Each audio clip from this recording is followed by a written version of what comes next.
Hey everyone, Tankenstein here. In this video, I'll be doing a full review of the MiG-23MF, a rank 7, currently 11.0 BR fighter in the German air tech tree. I'll be going over everything that you need to know about the MiG-23MF, including key stats, how it plays, its strengths and weaknesses, and then I'll give you a final rating of the vehicle based on several key points, just before I give you my final recommendation on if I think that this vehicle is worth purchasing or not. I'll try to pack in as much info as possible into as quick of a video as possible.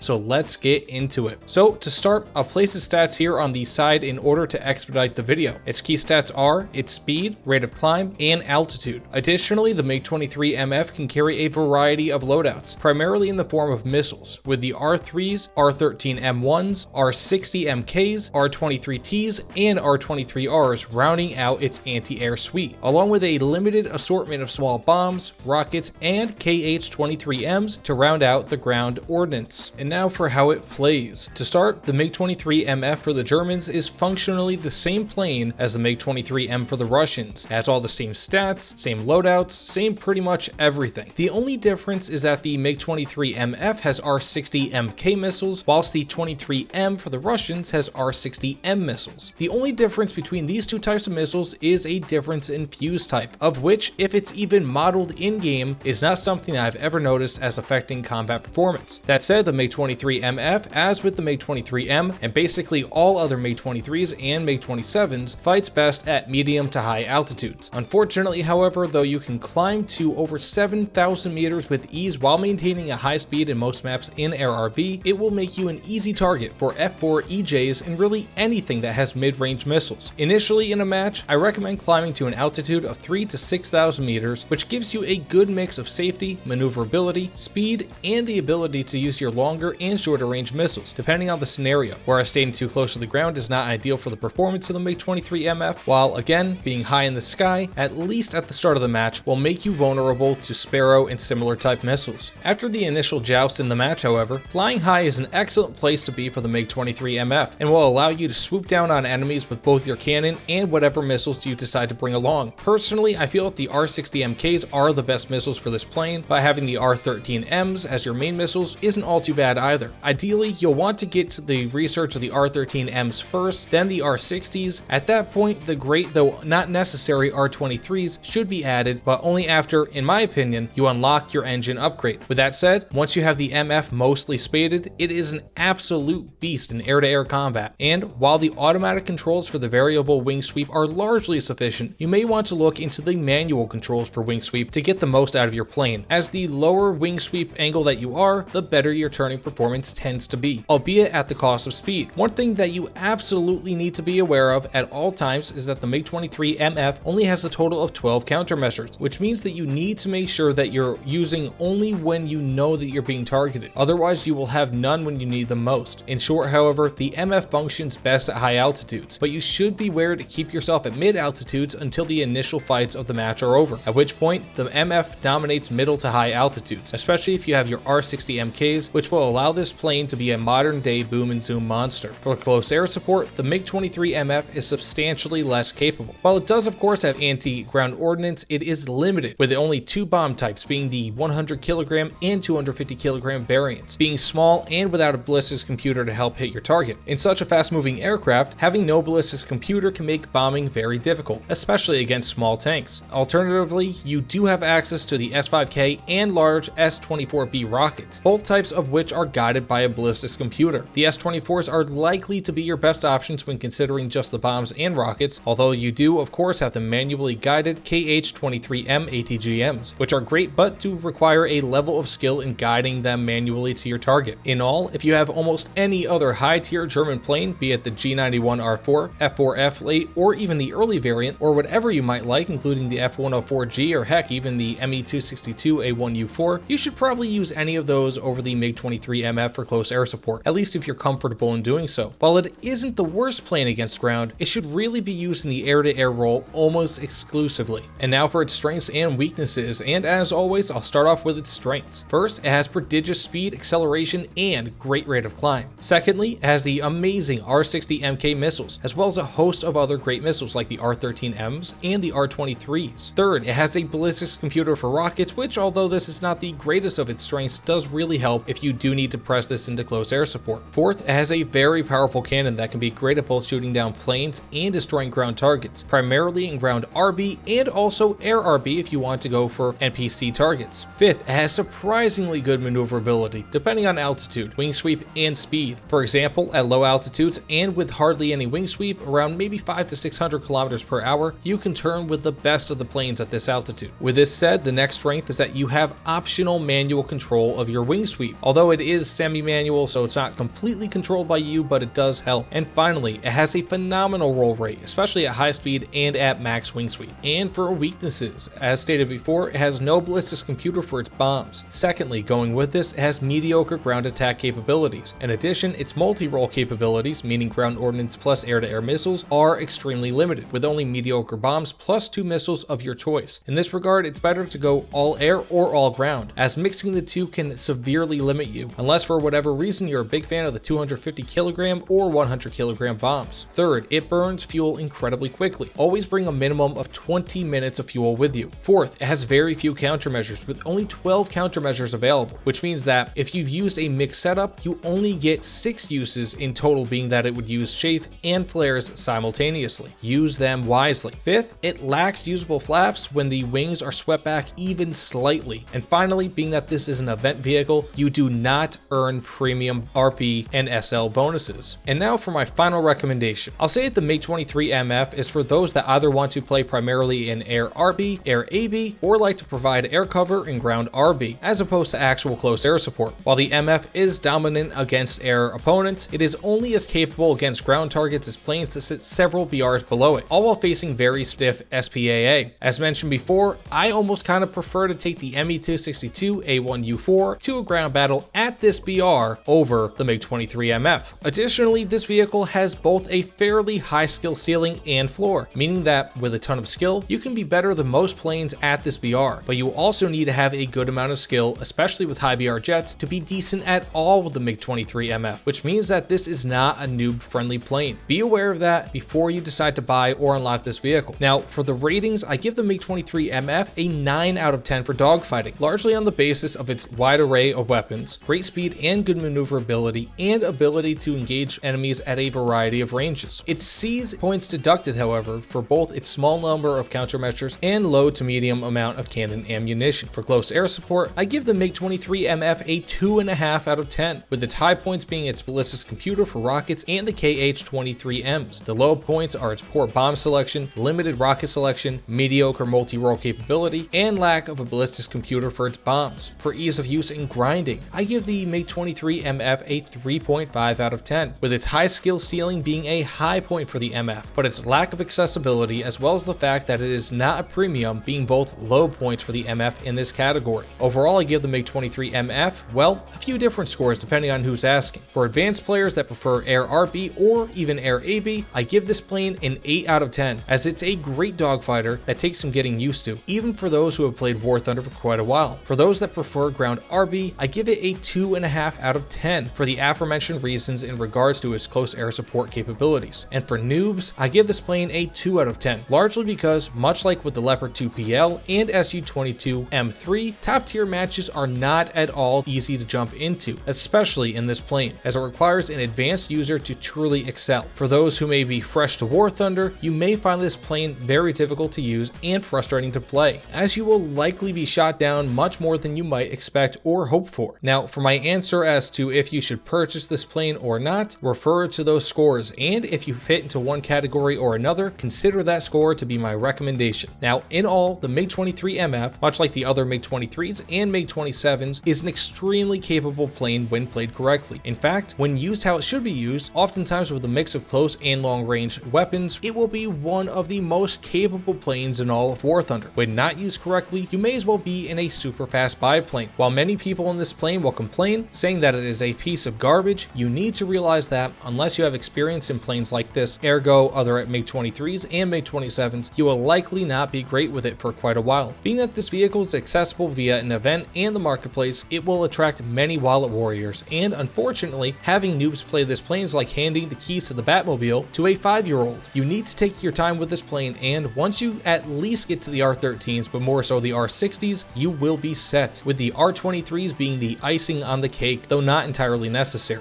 Take your time and enjoy this bad mamma jamma. I absolutely love this plane, and once you get used to it, I think you will too. Well, at least until the F-14 and F-16 come to WarThunder, then, well, good luck. Either way, thanks so much for watching, everyone. Please, as always, like, comment, subscribe. You guys know the dealio, but can't say it enough. Thanks again, and I'll see you all on the other side. Take care, everyone.